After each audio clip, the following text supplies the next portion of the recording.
Itu nyala.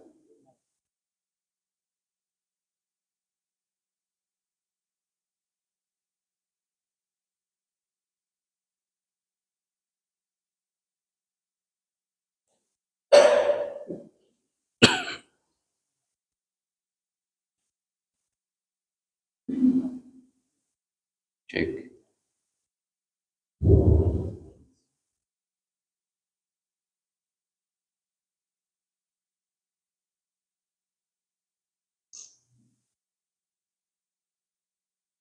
Bismillahirrahmanirrahim. Assalamualaikum warahmatullahi wabarakatuh. Innal hamdalillah nahmaduhu wa nasta'inuhu wa nastaghfiruh wa na'udzu billahi min shururi anfusina wa sayyiati a'malina. May yahdihillahu fala mudilla lahu wa may yudlil fala hadiya lahu. Asyhadu an la ilaha illallah wahdahu la syarika lahu wa asyhadu anna nabiyyana Muhammadan 'abduhu wa rasuluh la nabiyya ba'dah. Allahumma salli wa sallim ala nabiyyina Muhammadin wa ala alihi wa sahbihi wa man ittaba'ahum bi ihsan ila yaumil qiyamah, amma ba'd. Qala Allah ta'ala fil Qur'anil Karim, ya ayyuhalladzina amanu taqullaha haqqa tuqatih wa la tamutunna illa wa antum muslimun. Alhamdulillah, para hadirin kaum muslimin muslimat yang dirahmati Allah Ta'ala. Sebelumnya marilah senantiasa kita panjatkan puji dan syukur hanya kepada Allah atas segala limpahan nikmatnya kepada kita, terutama sekali nikmat iman, nikmat Islam, serta sehat afiat. Para jemaah, setelah terakhir kita bahas yaitu masalah sholat sunnah safar, maka siang ini kita lanjutkan dengan tema pahala besar sholat sunnah. Tentunya sholat sunnah ini adalah fungsinya nanti sebagai yaitu penambal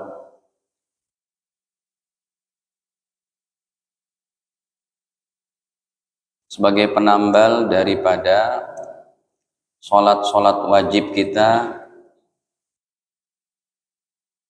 yang kurang baik, begitu ya.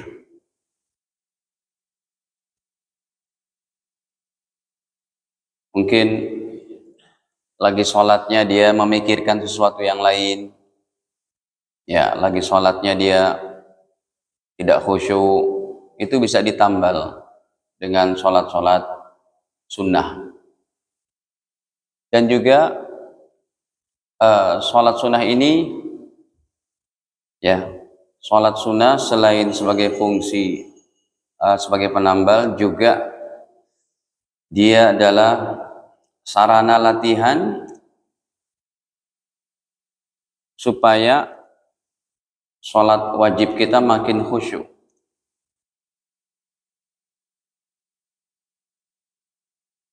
Ya, kita berikan hak-hak sholat ketika dalam sholat kita.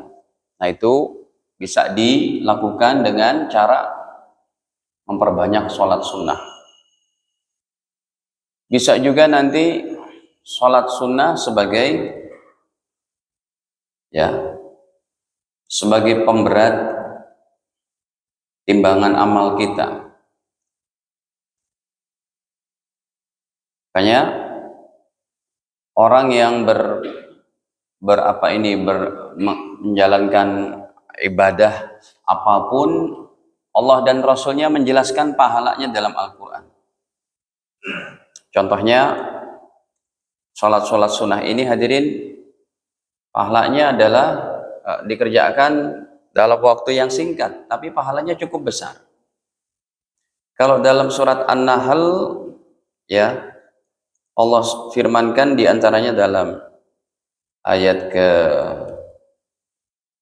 79-nya itu, bahwa man amila sholihan min dzakarin aw unsa, siapa yang beramal soleh baik laki ataupun perempuan.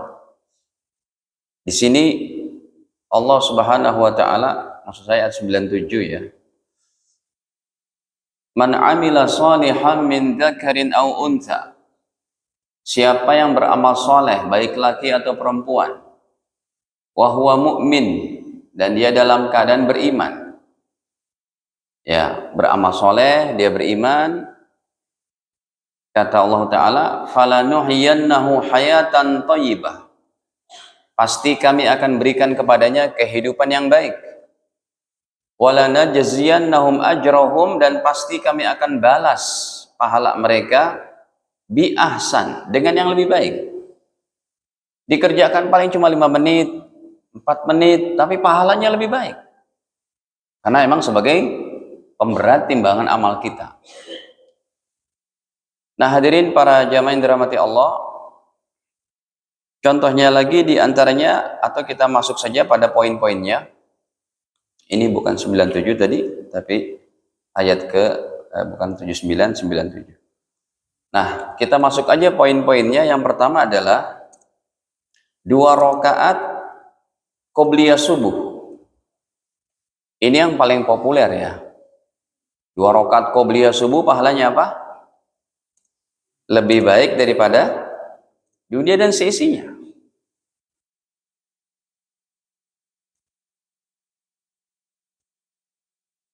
Kayaknya nggak ada orang yang berbisnis dari zaman Nabi Adam sampai sekarang punya kekayaan dunia dan seisinya. Atau orang-orang sekarang zaman modern ini, mereka punya kekayaan paling masih di bawah 4.000 triliun. Tapi orang Islam dengan sekali sholat qobliyah subuh 1 hari lebih baik pahalanya dari kekayaan dunia dan seisinya. Bagaimana sebulan? Bagaimana setahun? Cuma Anda jangan bertanya, Pak Ustadz, ini bisa dicairkan nggak sekarang? Kalau bisa dicairkan sekarang, saya rasa udah nggak ada yang perlu kerja lagi di jasa marga nih Pak. Udah punya kekayaan kayak begitu. Cuma memang Allah kasih tahu kita bahwa pahala itu dikasih di akhirat nanti.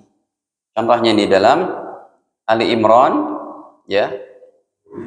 Pada Ali Imran ayat ke-185, ketika Allah ingatkan kita bahwa seluruh manusia akan mati, ya. Kullu nafsin dha'iqatul maut. Setiap yang hidup, setiap yang bernafas pasti akan mati, meninggal dunia. Setelah Allah bicara kematian, ayat selanjutnya apa? Wa innama tuwaffawna ujurakum yaumal qiyamah. Dan sesungguhnya pahala itu disempurnakan, diberikan nanti pada hari kiamat. Artinya di akhirat. Sebab kalau pahala diberikan sekarang Bapak Ibu tidak bisa menampung saking besarnya pahala. Ya. Wa innama tuwaffawna ujurakum yaumal qiyamah. Sesungguhnya kalian akan disempurnakan pahalanya nanti di akhirat pada hari kiamat. Dah. Sekarang kita tampilkan dulu nih hadisnya. Riwayat daripada Al-Imam Muslim pada 1721.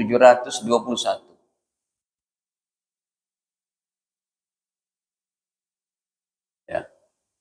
Qala Rasulullah SAW, ataupun anin Nabi SAW, qala, Nabi bersabda, Raq'atal fajri, 2 rakaat qobliyah subuh atau sunnah fajar, khairum minad dunya wa ma fiha. Lebih baik pahalanya dari mendapatkan kekayaan dunia dan seisinya. Ya, coba. Ini memang anugerah Allah Ta'ala ya untuk orang-orang beriman. Karena orang paling miskin aja di akhirat Pak, orang yang paling dablek tuh, yang dosanya banyak banget, cuma dia masih beriman, tidak melakukan kesyirikan, itu mendapatkan surganya 10 kali lipat dunia ini. Ini orang yang paling imannya paling lemah, paling tipis, amalannya paling males. Ya. Ada dalam hadisnya riwayat daripada Al-Imam Bukhari. Ketika ada seseorang yang dia karena dosa-dosanya masuk neraka, tapi dia masih beriman. Dia tidak menyentuh dosa kesyirikan. Dosa yang tidak diampuni itu syirik, kafir, murtad. Sama munafik, itu nggak diampuni. Orang ini punya dosa selain kesyirikan, kekufuran. Akhirnya, setelah dibalas semua dosanya di neraka, kemudian Allah keluarkan. Kata Allah, mas, udah mas, jangan sedih loh. Udah sana masuk surga. Kemudian, ya, orang ini berkata, ini Allah yang berfirman tuh, Allah yang berkata ya dalam hadis qudsinya berarti. Fayaqulullah, Allah berfirman, idhab, udah sana masuk surga, yang sedih, ya, fadkhulil jannah, masuk ke dalam surga. Aku sudah ampuni dosa-dosamu, sudah dibalas di neraka. Fayatiha, kemudian dia mendatangi surga. Fayukhayyal ilaihi annaha mal'a, pas dia lihat, ya Allah, surga udah penuh ya Allah. Kata Allah, enak aja kamu, surga ada penuh. Sampai 3 kali pulang pergi begitu. Allah katakan, kamu nih lihatnya nggak benar. Lihat, terakhirnya kata Allah, enak aja surga sudah penuh. Ini kamu nih orang paling dablek di akhirat ini. Kata Allah, fa innalaka misla dunya, surga mah itu segede dunia ini, wa asyrati amsaliha, dan aku lipat gandakan 10 kalinya. Makanya hadirin, ini qobliyah subuh ya, jangan disia-siakan nih Pak. Coba saya hitung. Bapak Ibu sekalian, sifat pemberian pahala dalam catatannya itu adalah cash and carry. You do it, you get it. Anda kerjakan, Anda dapat. Ya, 1 hari kata Nabi, Anda menjalankan qobliyah subuh dalam waktu sebulan 30 hari, Anda berhak mendapatkan 30 kafling. 1 kaflingnya sebesar dunia dan seisinya. Sebagai gambaran aja, begitu Allah Ta'ala rahmatnya begitu luas. Seisinya. Kalau setahun 360 hari, Anda berhak mendapat 360 kafling. 1 kaflingnya segede dunia seisinya. Kalau Anda istiqomah 10 tahun, Anda berhak mendapat 3.600 kafling. 1 kaflingnya segede dunia seisi. Jadi memang untuk memberikan pahala di dunia ini itu nggak nampung, makanya diberikan di akhirat. Ya. Dan terus begitu berkelipatan gandanya. Ini baru pahala qobliyah subuh. Belum sholat wajibnya, belum tahajudnya, belum sedekahnya, baca Qur'annya, belum akhlak mulianya, belum lagi menyantuni anak yatimnya, memakmurkan masjid, ngaji seperti ini. Belum umroh, belum haji, belum macam-macamnya. Ya. Karena hadirin, karena begini ada pemahaman, Ustadz, bukankah kita ibadah nggak boleh pahala? Siapa bilang? Justru iming-iming pahala itu Allah yang sebutkan. Tadi ayatnya, wa innama tuwaffawna ujurakum, pahala kalian saya beri di hari akhirat nanti. Dan banyak ayat semacam ini. Jadi kalau ada orang beribadah niatnya mencari pahala dari Allah, itu sama dengan mencari ridho Allah. Dia sinonim aja itu. Kan untuk memudahkan bahasa Tuhan kepada manusia dengan kata-kata pahala. Gitu. Jadi ada orang nanti berkata, Pak Ustadz, saya ibadah nggak cari pahala. Kamu cari apa? Ridho Allah. Emang kalau cari pahala kenapa? Ya nggak ikhlas. Emangnya yang berikan pahala siapa? Kecuali yang berikan pahala adalah mertuamu, baru tuh nggak ikhlas. Ibadah karena mertua. Yang ngasih tahu pahala Allah, yang katakan cari pahala dari aku Allah. Salah di mana? Ini kadang pemahaman ya keliru di situ. Jadi orang yang beribadah nyari pahala itu mencari ridho Allah. Pahala dengan ridho itu sinonim. Cuma pahala nanti dia adalah lebih luas lagi. Ya, ada pahala berupa sorga, buah-buahan, bidadari, bidadara, dan macam-macamnya. Baik. Nah hadirin, ini diantaranya qobliyah subuh 2 rakaat. Makanya Rasulullah pernah mencontohkan, beliau pernah ketiduran Pak. Nabi pernah tidur sampai nggak sempat sholat subuh pada waktunya. Matahari udah waktu jam 8 pagi. Beliau mengkodoknya Pak.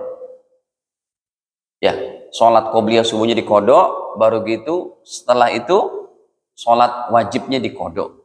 Cuma sekali itu saja Rasul SAW ketiduran, karena ketidurannya juga di lembah, namanya lembah Dzatur Riqa. Ya, beliau kecapean, istirahat, bangun-bangun, udah jam 8 pagi. Rasulullah bangunkan para sahabat, lalu berwudu, bergas, qobliyah dulu, baru sholat wajibnya. Ini contohnya nih. Contohnya di dalam hadis riwayat Imam Ibnu Majah dari sahabatnya Abu Hurairah radhiyallahu anhu, ya, beliau berkata bahwa annan Nabi sallallahu alaihi wasallam nama, sesungguhnya Nabi SAW nama pernah ketiduran. Nama yanamu nauman fahuwa naimun. Nam la tanam gitu. Kalau di i'rabnya dengan di tasrifnya seperti itu dalam bahasa Arabnya. Ya. Dari Abu Hurairah radhiyallahu anhu, annan Nabi sallallahu alaihi wasallam nama, sesungguhnya Rasul ketiduran. An raqatil fajri, tidak sempat menjalankan 2 rakaat sunnah fajar. Faqadahuma, maka beliau mengkodoknya. Ba'dama tala'atis syamsu, setelah terbit matahari. Ya, sebenarnya kalau dilakukan habis subuh itu juga boleh. Ya. Cuma di sini Rasul mencontohkan setelah terbit matahari. Supaya jangan nanti begini maksudnya. Sebenarnya boleh habis subuh Anda ketiduran nih. Datang ke masjid udah iqomat.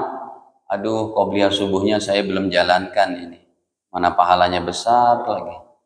Nah, sebenarnya Anda boleh ba'da subuhnya langsung niat berdiri lagi sholat qodok. Cuma khawatir orang Islam yang lain khawatir tidak sampai ilmunya, nanti mereka menyangka, tuh lihat gara-gara ngaji di masjid ini tuh jadi ada ba'diyah subuh. Padahal bukan ba'diyah subuh, dia sedang apa? Mengqodok. Gitu.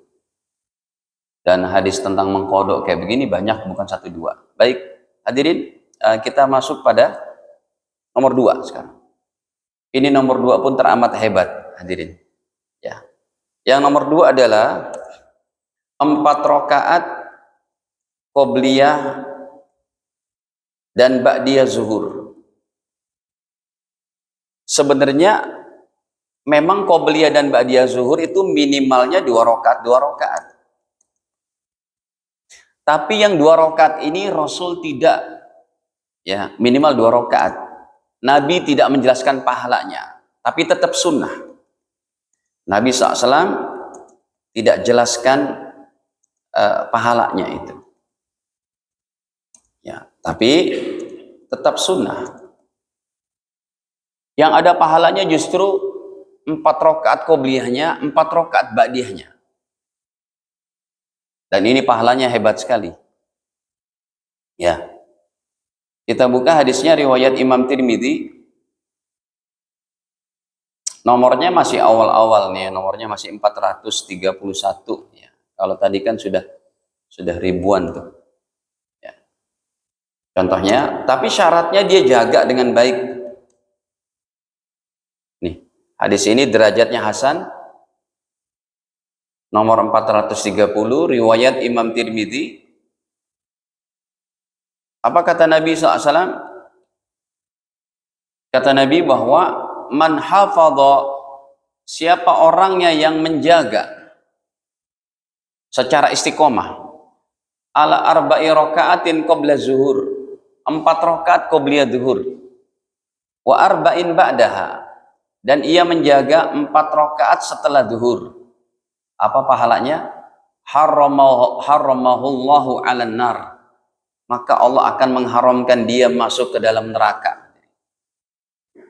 Ya, kata Imam Abu Isa, Imam Tirmidzi, ada hadisun sahih. Ya, hadis ini sahih ataupun sahih gharib. Ya, paling tidak sahih ataupun hasan. Jadi hadirin, 4 rakaatnya ini disolatkan boleh nggak dengan 1 salam? Sebenarnya boleh.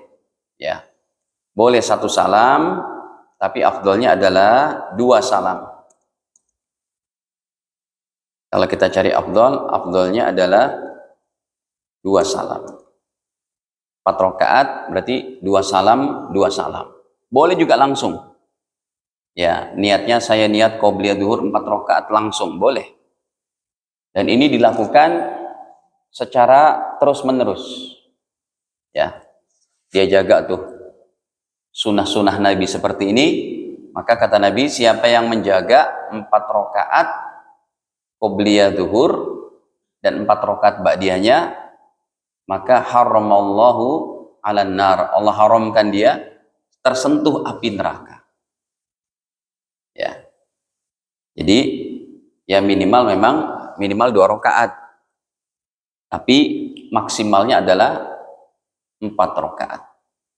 Qobliyahnya 4, ba'diyahnya 4. Nomor 3. Hadirin, nomor 3 adalah 4 rakaat qobliyah asar. Dan ada orang-orang yang menyatakan bahwa sholat qobliyah asar tuh nggak ada hadisnya.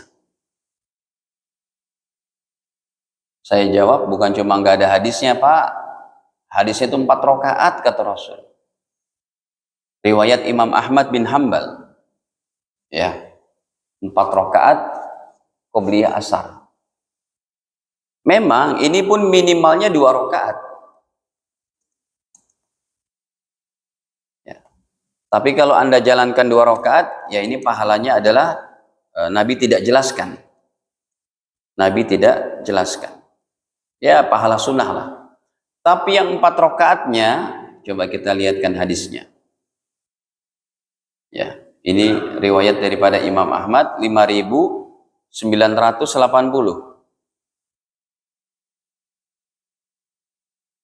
Apa kata Nabi? Rahimallahu mra'an, Allah merahmati seseorang, shalla qoblal asri arba'an, yang ia sholat sebelum asar 4 rakaat. Jadi sampai sebelum asar pun Rasul biasa sholatnya 4 rakaat. Ya, 2 rakaat salam, 2 rakaat salam. Boleh juga satu salam.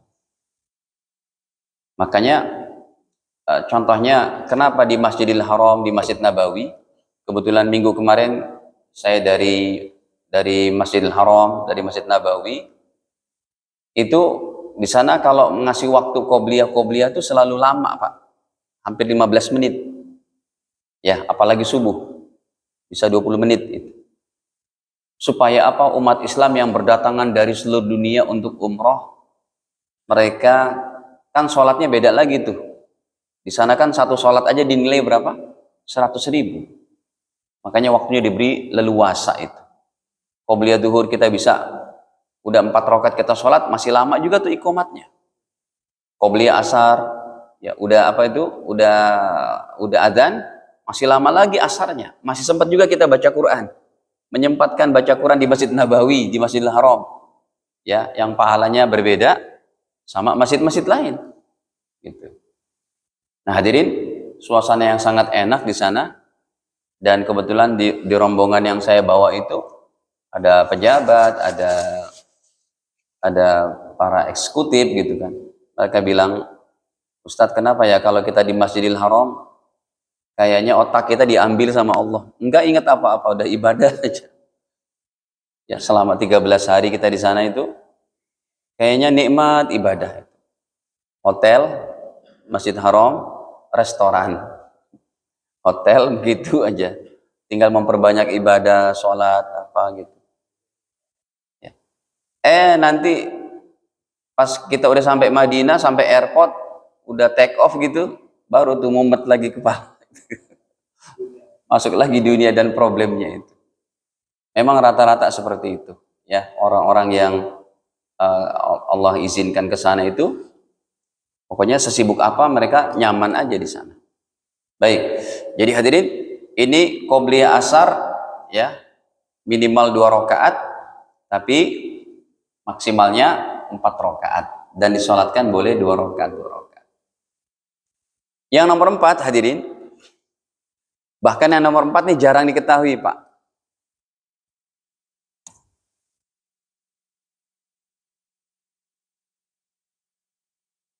Ba'diyah Isya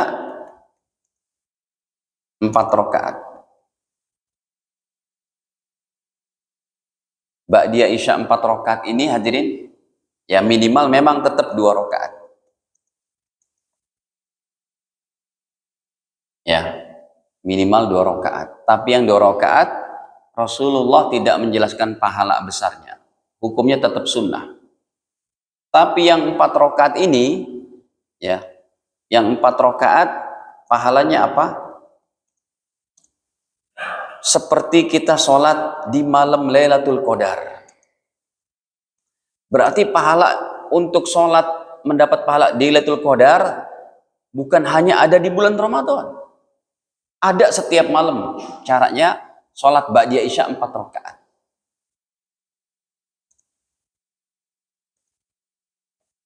Nah, kalau yang ini hadisnya cukup jauh nih, ya. Riwayatnya daripada Imam Ibnu Abi Syaibah, yang kitab hadisnya itu termasuk kitab hadis terpanjang karena jumlah hadisnya bisa sampai yaitu 37.000 hadis. Ya. Melebihi dari Sahih Bukhari berkali-kali lipat. Sahih Bukhari itu cuma 7.124 hadis. Ini yang akan kita tampilkan sampai 37.000 hadis. Ini kan komplit nih, kitab-kitab hadisnya di sini komplit. Riwayat Imam Ibnu Abi Syaibah. Coba saya tulis dulu rumus hadisnya, keywordnya itu. Ini hadisnya ada, ya, nomor 7.000 sekian. Kalau kita mau lihatkan nomor terakhirnya 37.943. Ini hadis terakhir. Dan kitab ini tidak dipelajari sekalipun di program S3. Tapi kitab ini dipelajari sebagai sebuah referensi dari mutolaah para mahasiswa yang dia ngaji sampai S3 itu. Ya. Dulu yang saya pelajari kitab-kitab di program S3 itu, profesor cuma menghadirkan 1 hadis saja. Profesor datang jam 7.30 pagi, duduk. Para mahasiswa program S3 yang saya sempat mengecap pendidikan itu, dia tampilkan 1 hadis. Silakan cari gitu. Jadi sampai sore kita kalau belum ketemu nggak nyaman tuh Pak. Mana waktu itu saya tahun 2001 programnya. Belum ada kayak beginian. Belum ada aplikasi ini. Makanya sekarang mahasiswa di Madinah, di Mekah, yang fakultas hadis, gampang mereka buat disertasi, buat tesis. Kenapa? Rujukannya mudah. Internet banyak sekarang. Dulu belum ada. Jadi dulu kita cari otodidak dari kitab-kitabnya secara fisik. Ya. Ada perpustakaan di Masjid Nabawi, 4 kali ruangan ini, kita nyari 1 hadis gak ketemu-temu. Ya, sampai sehari semalam gak ketemu. Hadirin, sekarang kita mau cari ribuan hadis. Mau apapun tinggal asal ngerti bahasa Arabnya, tinggal klik, tampil dia. Ya. Nah, ini kita baca hadisnya bahwa secara marfu Nabi bersabda, "Man shalla ba'dal isya." Siapa yang sholat setelah isya arba'an, 4 rakaat. Yuhsin fihinna ruku was sujud. Yang dia memperbagus ruku dan sujudnya. Artinya ruku sujudnya tumakninah, bukan kayak Allahu Akbar gitu ya. Mohon maaf, kayak sholat tarawih di Nganjuk tuh ya. Sholat tarawih ini kenapa ya Pak? Di Indonesia masih ada juga yang melestarikan tuh. Saya katakan tidak sah. Di mana tidak sahnya? Makmumnya nggak baca Fatihah, tumakninanya kan nggak ada itu. Coba aja lihat di YouTube-nya masih ada. Sholat tarawih di Nganjuk masih ada tuh. Allahu Akbar, Allahu Akbar, Allahu Akbar. Imamnya membacanya pun nggak jelas. Ya, alhamdulillahirabbil alamin, amin, Allahu Akbar. Aduh, nggak keru-keruan. Harusnya Ramadan ajang untuk kita bertobat, ajang untuk bagaimana kita meraih daripada kebaikan-kebaikan ibadah. Ini malah dibuat kayak begitu. Nggak mendidik lah itu. Tapi masih ada juga yang bela itu. Itu juga masih mending Ustaz katanya. Bukan masalah masih mending, rukun-rukun sholatnya itu nggak sempurna. Edit? Enggak, bukan editan, betul. Itu peristiwa betul. Olahraga. Ada di YouTube-nya. Nah, hadirin, siapa yang sholat 4 rakaat, yuhsin fihinna ruku was sujud. Ruku dan sujudnya diperbagus. Apa kata Rasul? adalna mislahunna min lailatul qadri. Pahalanya setara dengan Anda sholat 4 rakaat di malam Lailatul Qadar. Berarti kalau Bapak Ibu sholat ba'diyah isyanya 4 rakaat, itu malam itu Anda mendapat pahala seperti menjalankan di 84 tahun.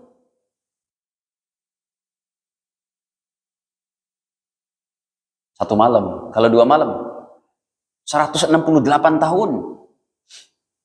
Kalau setahun.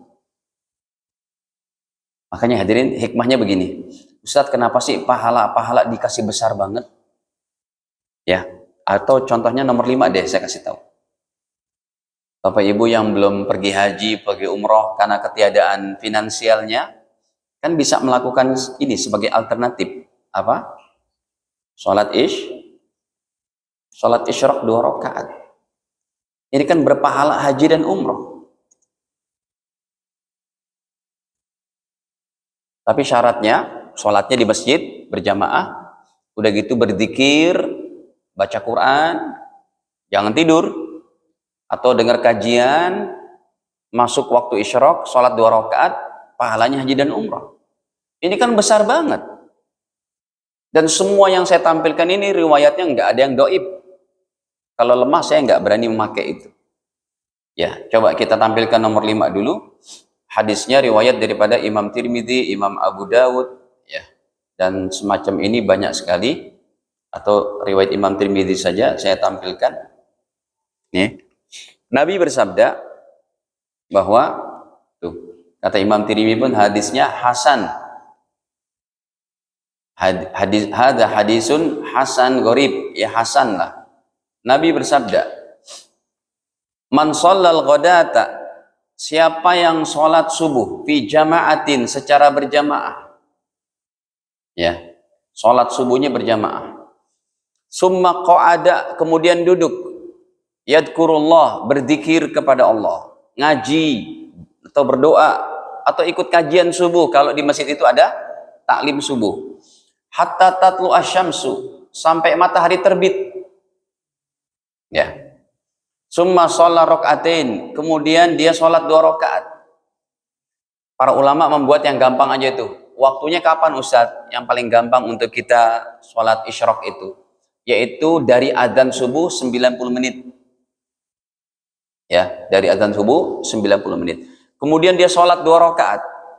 Kata Rasul, kanat lahu ka ajri hajjatin wa umrah. Pahalanya seperti haji dan umrah, nggak main-main, Pak. Kata Rasul, tamah sempurna haji umrohnya, tamah sempurna haji umrohnya.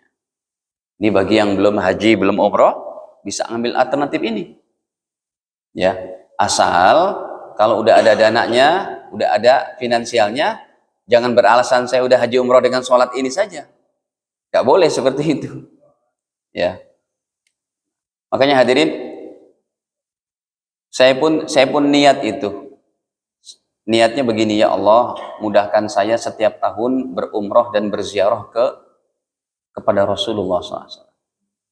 Ya, saya emang nggak ngeliat kantong, pokoknya niat aja. Alhamdulillah tiap tahun umroh. Ya, bawa anak, bawa istri, berangkat aja udah. Pokoknya tiap tahun, sebagaimana saya sering berziarah ke makam orang tua saya, berziarah ke makam Rasul lebih utama daripada orang tua kita. Karena Rasulullah yang pertama kali akan memberikan apa? Syafaat. Ke orang tua kita ziarahin tiap bulan, Pak. Bagus banget. Ke Rasul tiap tahun. Ya, nggak usah pandang your pocket. Ya, nggak usah pandang itu. Tapi niat dulu, ya Allah, mudahkan saya untuk berangkat. Hadirin, ya tentu dengan kesungguhan kita, nabung dan macam-macam gitu. Alhamdulillah saya sendiri cuma ketika masa belajar dulu sampai di Mekah itu pertama kali, saya doa, ya Allah mudahkan untuk pergi ke Baitullah, ke Ka'bah ini semudah saya berangkat dari rumah ke kantor ini. Semuanya Allah mudahkan. Ya, masa sih Ustadz? Iya, tapi sungguh-sungguh Pak, buat amalan. Tahajud jangan tinggal, baca Quran sehari minimal 5 juz. Saya begitu, saya buat amalan sehari 5 juz. Semuanya dimudahkan.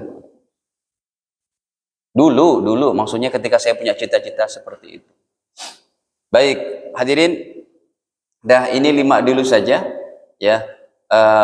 Pahala besar sholat sunnah tema kita pada siang ini. Yang ini adalah menjadi pemberat yaitu amalan kita. Karena hidup kita memang tujuannya untuk ibadah aja. Anda bekerja di kantor nih sambilan, Pak. Hakikatnya untuk ibadah. Tapi kalau ke kantornya dari rumah udah niat menjalankan perintah Allah, dapat pahala juga. 8 jam, berapa jam di kantor, dapat pahala. Ya. Dan ini jangan dirusak dengan perkara-perkara yang tidak baik. Dengan kesyirikan, kekufuran, dengan sum'ah, riya, dan sebagainya. Kita niatkan semua karena Allah. Ya. Baik. Ini saja hadirin. Ada yang mau ditanyakan? Masih banyak waktu. Ada 10 menit. Saya ngeliat Bapak seperti Pak Heriawan ya. Mantan Gubernur Bandung. Atau adiknya bukan? Adiknya kali. Mirip ya. Silakan. Waalaikumsalam. Tapi kalah ya Pak. Gacuannya Pak Heriawan. Yang menang Pak Dedi ya. Apa? Pak siapa? Di Jawa Barat yang menang siapa? Dedi kan? Ya Pak, silakan.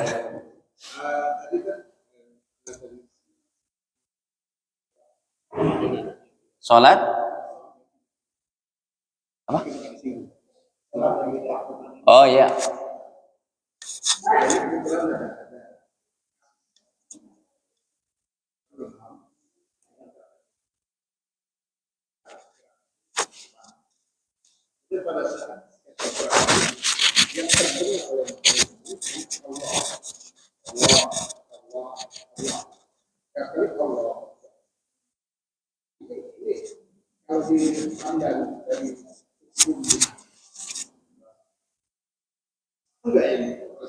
Ya.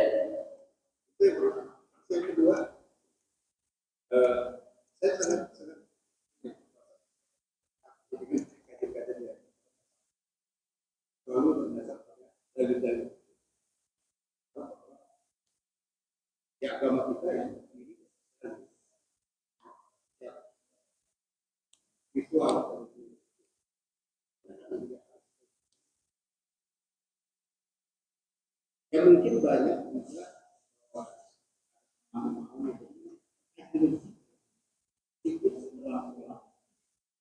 jadi kan banyak kalau yang sering saya dengar kalau itu cuma sedikit yang tambahan yang banyak misalnya ada 3 ayat 2 ayat kemudian surah Al-Imran ayat 26 ini cuma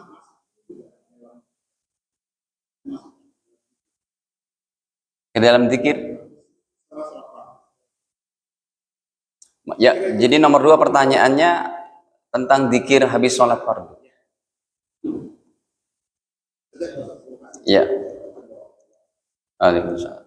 Hadirin yang pertama, memang kadang kita mendengar satu-satu imam di mana-mana masjid, Allah, Sami Allah, gak sempurna itu. Allah akbarnya disirkan. Ya. Harusnya kan sempurnanya gimana? Allahu akbar. Bahkan barnya itu, roknya itu harus jelas, nggak boleh khafif, nggak boleh tarkik, nggak boleh tipis. Roknya harus tebal di situ. Akbar, jangan akbar. Bisa dibedakan? Jadi roknya pun tebal. Ini roknya bukan cuma tebal, tapi dipelankan. Allah, Allah gitu ya. Para ulama menyatakan hukumnya makruh yang begini. Tapi sholatnya tetap sah. Ya imamnya ini kurang ini saja sih. Kurang pelajaran tentang adab sebagai seorang imam. Hadirin, ada dalam ilmu fikih namanya adab menjadi imam. Dan ada yang namanya adab menjadi makmum. Adab menjadi imam, contohnya adalah usahakan imam itu bergerak, ya. Imam bergerak itu ucapan dan gerakan harus sinkron. Allahu Akbar. Saya contohkan. Jadi adab seorang imam pun begitu. Kalau dia mau berpindah kepada pindahan yang lain, itu adabnya harus sinkron. Ya, contoh mau ke ruku. Allahu Akbar. Jangan suaranya dulu. Allahu Akbar. Yang belakang ini udah nukik duluan. Dan itu hukumnya berbahaya bagi si makmum. Kenapa? Karena makmum yang mendahului imam itu akan dibangkitkan nanti di akhirat dalam hadis Bukhari. Kepalanya kepala keledai. Dosa besar berarti. Salah seimam sih sebenarnya. Jadi emang ada adab untuk imam dan makmum. Adab makmum bagaimana? Makmum itu bergeraknya yaitu setelah imam selesai mulut dan gerakan. Allahu Akbar. Baru. Allahu Akbar. Yang kesian itu kalau dia imamnya dari sujud. Dari sujud udah Allahu Akbar, makmum belakang udah berdiri duluan. Ini satu pemandangan sholat berjamaah yang tidak nyunnah. Makanya harus dipelajari itu bagaimana tertib jadi imam dan tertib jadi makmum. Gitu. Jadi ini hukumnya makruh, tetap sah sih sholatnya, cuma kurang bagus aja pemandangannya. Mbok ya imam kenapa sih nggak sempurnakan Allahu Akbar? Padahal di situ ada ro-nya juga yang harus dikencangkan. Ro yang harus disempurnakan tajwidnya. Sami Allah. Ya. Sami Allah. Dia bukan sami Allah, tapi pakai ain. Allahnya itu kemasukan ain. Dari hamzahnya kelebur dengan ain. Sami'a. Ya, masuk Allahnya. Jadi bukan sami al, bukan hamzah, tapi ain. Sami Allah gitu. Waliman hamidah. Terus sampai terakhir. Bahkan salam aja, Pak. Jangan cuma kita salam pertama saja. Assalamualaikum warahmatullahi. Sekalipun yang kedua sunnah, tapi adabnya seorang imam tetap sempurnakan. Assalamualaikum warahmatullahi. Assalamualaikum warahmatullahi gitu. Ya, ini kemungkinan hadis-hadis tentang berjamaah kita akan bahas pada fikih sholat selanjutnya. Ini sengaja saya potong-potong supaya tidak monoton. Sebab kalau kita pelajari dari kitab fikih itu sangat monoton bagi pelajaran orang-orang di taklim begitu. Kurang menarik gitu loh. Nanti kita bahas dengan hadis-hadisnya. Dah, itu yang pertama. Yang kedua memang dzikir ini dalam sebagian hadis disebutkan. Rasulullah membaca ayat-ayat terakhir, Kulhu, Falak, An-Nas, kemudian baca la yukallifullahu nafsan illa wus'aha laha ma kasabat wa 'alaiha maktasabat. Terus baca Allahu la ilaha illa wal hayyul qayyum. Itu ada dalam adab-adab dan kumpulan daripada zikir Rasul habis sholat. Tapi yang paling populernya kalau kita ya paling astagfirullah 3 kali. Allahumma antas salam wa minkas salam tabarak tayyadal jalil wal ikram. Subhanallah. 3-3 gitu kan? Alhamdulillah 3-3 kemudian doa. Gitu. Baik, ini kalau saya jabarkan banyak sekali nih Pak. Banyak sekali jawabannya. Banyak sekali dzikir sunnah Nabi setelah sholat. Itu kalau kita lakukan bisa sampai 20 menit atau 15 menit secara berurutan itu. Baik, ada lagi? Waduh, banyak nih. Ada 2 orang. Silakan, siapa dulu? Waalaikumsalam.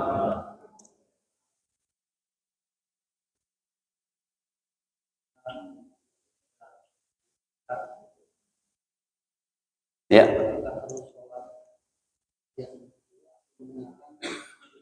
Ya. Apa itu? Sudah, Pak, kedengaran. Yang kedua dulu silakan. Sekalian nanti dijawab. Dijawabnya borongan. Waalaikumsalam. Terima kasih Ustaz. Jadi terkait dengan sholat 12 subuh ya. Kita kan misalkan kita sudah lazim nih melakukan sholat 12 subuh. Nah, suatu saat kita terlambat. Pada saat kita masjid ternyata sudah sholat tabunya. Sudah mulai ya? Sudah mulai ya. Nah itu perlu utama kita melakukan sholat sunat dulu karena kita mengejar yang tadi pahala. Atau kita melakukan sholat sunat setelah kita berjamaah sholat tabu. Baik. Hadirin, pertanyaan nomor 3-nya ini adalah hari Jumat, imam sudah naik mimbar, ada yang baru datang, apakah sholatnya tahiyat masjid, apakah duduk langsung? Jawabannya bukan duduk langsung, bukan tahiyat masjid, tapi qobliyah subuh. Ini yang dipahami oleh sebagian ulama, mayoritas ulama di Indonesia. Contohnya saya bawakan hadisnya, ya ini pada hari Jumat, riwayatnya pada riwayat daripada Al-Imam Ibnu Majah. Sahabatnya namanya Sulaik Al-Ghatfani. Sulaik, tahu Sulaik Pak? Sulaik pelawak. Itu Sulaik itu nama sahabat mulia.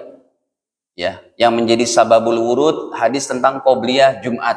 Bagi sebagian masjid yang ada qobliyah Jumat. Kemarin saya di Masjidil Haram, Masjid Nabawi, azan pun 2 kali Jumatan tuh. Makanya dalam perbedaan pendapat tidak layak umat Islam untuk begini. Masing-masing jalan saja. Ini aneh, ada orang yang enggak, yang sunnahnya itu adalah azan Jumat cuma sekali. Pak, azan Jumat sekali bisa, 2 kali juga bisa. Di Masjidil Haram 2 kali. Di Masjid Nabawi 2 kali. Baik, ini saya tampilkan hadisnya. Jadi kejadiannya itu bukan untuk tahiyat masjid. Rasul sedang khutbah. Sahabat Sulaik Al-Ghatfani datang. Sebentar. Saya tulis dulu keyword hadisnya. Tuh, sudah ada. Nomor 1168. Ya. Bahwa ada seorang sahabat laki-laki yang bernama Sulaik Al-Ghatfani. Ja'a Sulaik Al-Ghatfani. Wa Rasulullah, Sulaik datang ke masjid. Wa Rasulullah yakhtubu, sedangkan Rasul sedang berkhutbah. Faqala lahu Nabi, maka Nabi menyetop khutbahnya dan beliau bertanya, as-salata raka'ataini qabla an taji? Sulaik, kamu udah sholat belum 2 rakaat di rumahmu? Qobliyah Jumat. Jadi ini menjadi dalil ulama yang memakai adanya dalil qobliyah Jumat, bukan tahiyat masjid. Karena sudah belum sholat 2 rakaat di rumah, masa ia tahiyat masjid di rumah? Itu berarti bukan tahiyat masjid tuh, tahiyat rumah. Ya. Akhirnya beliau menjawab, qala la, apa arti la? Belum. Ya diartikan di sini belum. Memang jadi lihatlah terjemahan bahasa Arabnya yang enak gimana. Kalau tidak kan nggak begitu enak ya. Kamu sudah sholat belum di rumah 2 rakaat qobliyah Jumat? La, belum. Qala, kata Rasul, fasholli rakaatain. Kamu jangan duduk dulu. Sholat 2 rakaat. Wa tajawwaz fihima, dan dipersingkat. Kenapa dipersingkat? Halo. Kenapa kata Rasul singkat-singkat saja? Karena Rasul lagi supaya sholatmu selesai, segera berhadapan, mendengar dengan mata dan telinga khutbah aku, begitu maksudnya. Jadi menurut pandangan ulama di Indonesia, ini yang dipakai kalau datang bukan tahiyat masjid, tapi apa? Qobliyah Jumat. Tahiyat masjidnya include juga. Contoh, pertanyaan yang kedua nih, termasuk dari masnya tadi. Anda datang nih, kemudian waktu di warna merah itu tinggal 2 menit. Sedangkan kita mau pas masuk masjid ada sholat sunnah, namanya sunnah apa? Tahiyat masjid, ada qobliyah. 2 menit cukup nggak? Nggak cukup. Nah udah, ambil yang qobliyahnya saja, itu tahiyat masjidnya sudah include, masuk di situ. Baik, sekarang kita kembali kepada pertanyaan terakhir ini. Qobliyah subuh sudah mulai sholat. Maaf, yang jadi pertanyaannya apa ya Mas?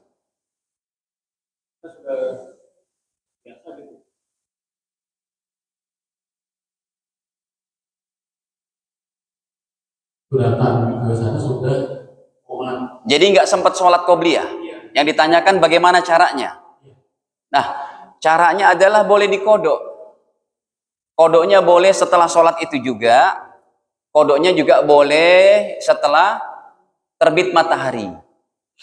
Cuma kalau Anda menyolatkan di situ juga qobliyah subuh contohnya, kodoknya di situ juga, khawatir orang-orang ilmunya tidak sampai. Lalu menyangka Anda, ini kok ada ba'diyah kan gitu. Apalagi netizen, Pak. Orang nikah aja diurusin sama netizen tuh. Ya. Jadi Jadi jawabannya, hadisnya tadi sudah saya tampilkan, riwayat Imam Ibnu Majah, Rasul pernah mengqadha sholat apa? Qobliyah subuh setelah terbit matahari. Bahkan Rasul pernah sholat ba'diyah qobliyah asar yang nggak sempat beliau sholatkan di waktu habis asar. Padahal kan habis subuh dan habis asar terlarang sholat. Iya, terlarang sholat bagi sholat yang mutlak. Kalau niatnya sholat mutlak nggak boleh. Sholatnya ba'diyah tidak boleh. Tapi kalau qadha ataupun sholat itu punya sebab, tetap boleh. Gitu. Ya. Cukup ya hadirin? Udah jam 1. Ini saja diantaranya para jamaah dirahmati Allah. Semoga Allah Ta'ala mudahkan kita untuk mengamalkan apa yang telah kita pelajari. Al-afu minkum, kekurangan dimaafkan. Kita akhiri dengan kafarah majlis. Subhanakallahumma wa bihamdik. Asyhadu an la ilaha illa anta astaghfiruka wa atubu ilaik. Wassalamualaikum warahmatullahi wabarakatuh.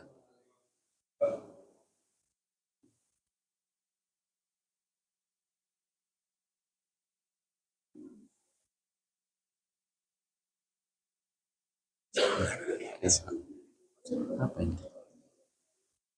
Sini? Bisa, Pak?